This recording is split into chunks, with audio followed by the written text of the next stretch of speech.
Perfection is the enemy of done, and it is the silent killer of your creativity. If you got like half-finished videos, draft blogs, podcasts you keep recording, re-recording, that song you keep starting and stopping, any sort of creative process that you haven't finished yet, this video is for you. Let me show you a story about perfectionism that will sort of slap this thing in the face and kind of help you move on your creative process. Now, I heard this story 2 or 3 different times recently in a book, and I wasn't quite sure if it was true or not, but the message is solid. So the veracity, that's not the right word, the truthfulness of the story doesn't really matter. It's a good example. Then I did a little research. Okay, so the story goes as follows. A pottery teacher asked half of her class to make one perfect pot and the other half to just crank out as many as you can. And by the end of the term, she was going to grade them and pick out the best pot. And long story short, the best pots came from the quantity group, the kids, that students, whatever, that made the most pots. And that sort of makes sense, right? When you start out making videos, we all tell you this 100 video thing. And I know you guys are sick of hearing it, but you hear it because it's true. You get better every time. It's impossible to make 100 videos and still suck. Like, you will get better. You might not be as good as you want to be, but that just means you got to make 200. Some people will automatically be better than others.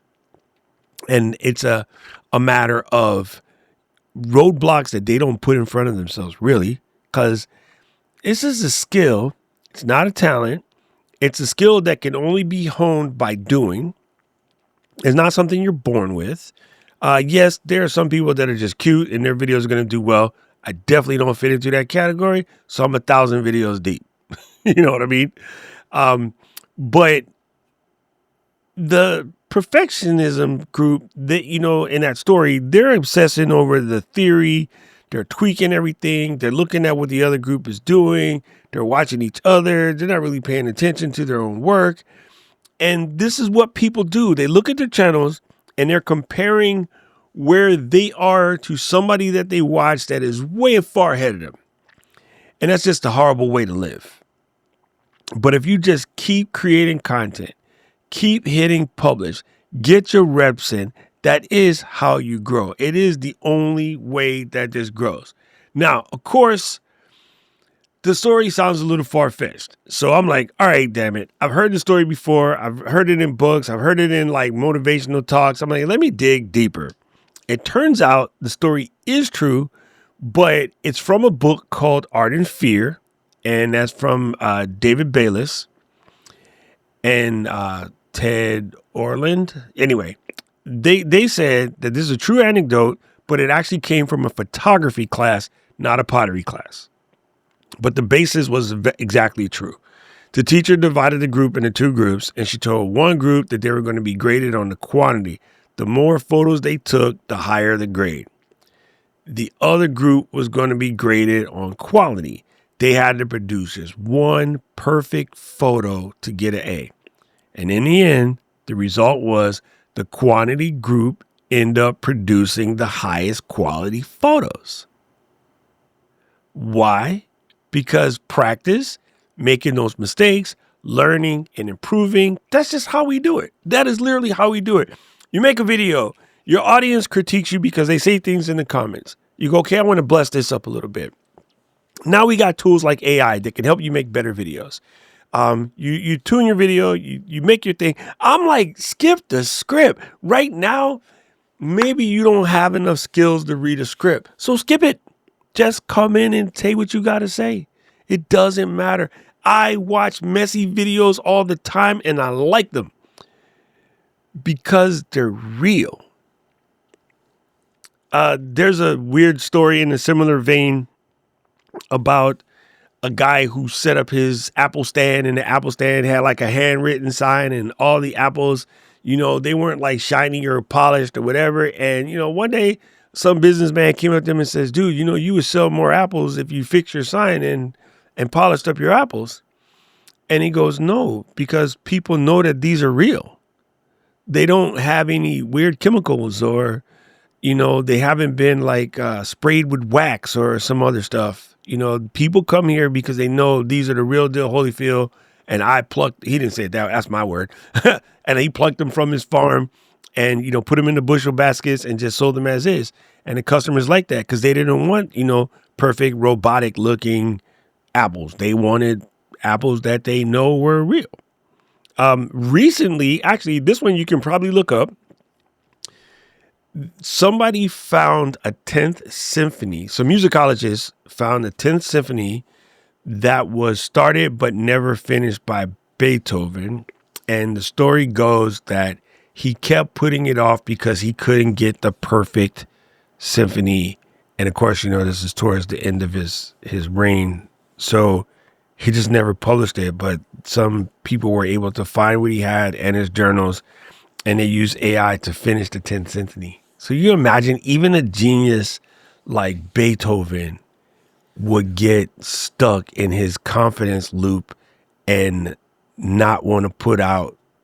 I mean, this dude is famous for some of the most famous things ever written, and he still had his bet. I just want you to know you're not alone.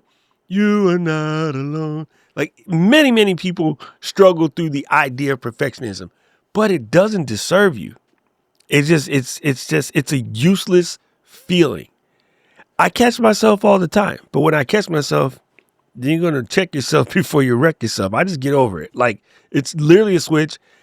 And maybe have a conversation with your bot and ask your bot to help you get over this perfectionist thing. Because it definitely does not serve you. So yeah, it turns out that the clay jar story, which you may have heard before, was adapted from the photo story. I'm not sure why anybody would adapt it. They both serve the same purpose. But my guess is it was adapted because the clay jars parable comes from the Bible, if I remember correctly. I mean, I've been a long time since I've been out of Catholic school, but maybe it's because it had that biblical slant to it. Somebody thought like, oh, this will stick harder if we turn it into like a Bible story. That's the only thing I could think of. Listen, not in that camp, but I did go to, Bible study every Sunday for years as a child and, went to religious schools, but, not my thing. But if I remember the jars of clay thing somewhere in 2 Corinthians, homeboy's favorite book, 2 Corinthians 4:7, whatever, it's in there. I think somebody adapted it to that more than likely because they thought it would stick better for people who have some sort of theological training. But long story short, this perfection thing is not it's not your thing, bro. Like, let it, I was going to say, bro, some of you guys ain't bro. Let it go, Elsa. It really not helping. And it's so frustrating because I know some of you guys are sitting on a gold mine of content and we're like overthinking it. Yeah, Peanut, talking to you. That one's for you. You know what I say? I don't know who needed to hear this, but if it was you, let me know in the comment section below. If you like this video, press the like button, press the subscribe button, ring the notification bell. If you're stuck on perfection, let me know why. Tell me what's holding you back. Let's talk about it. If it resonated with you, drop an emoji in the comment section. Right about now, the algorithm is going to show you another video they think you should watch. And I just hit the mouse across the table. But I agree with them. I need to know everything. Who and the what and the where. I need everything. Trust me, I hear what you're saying, but act like it's new what you're telling me. I'm curious, George. I hop in the Porsche, 5 and a horse. I'm ready for war. I'm coming for throats to turn to a ghost. I need to know everything. Now you be surprised at the info you get is by letting them talk, so I'm letting them talk.